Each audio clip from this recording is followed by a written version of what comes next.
గజేంద్ర మోక్షం.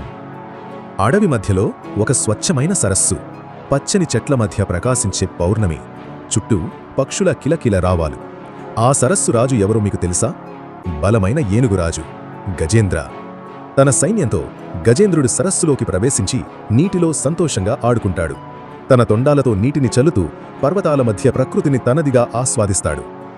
కాని అదే సరస్సు లోతుల్లో దాగి ఉంది క్రూరమైన మొసలి. నెమ్మదిగా, నిశ్శబ్దంగా అది గజేంద్ర కాలును పట్టుకుంది.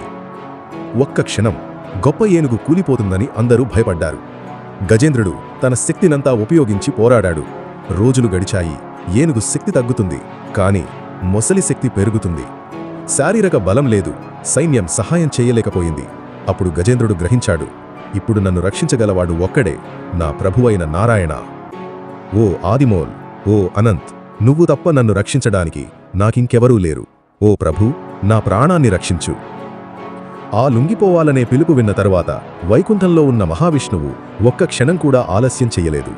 గరుడుడిని ఎక్కి సుడిగాళి వేగంతో భూమికి దిగివచ్చాడు. చక్రం అకస్మాత్తుగా ఊగింది. పాము తక్షణమే నశించింది. గజేంద్రుడి పాదాల నుండి బంధనం తొలగించబడింది. విష్ణువు ముందు గజేంద్రుడు అందమైన కమలాన్ని అర్పించాడు. ఆ క్షణం నుండి గజేంద్రుడు మోక్షాన్ని పొందాడు.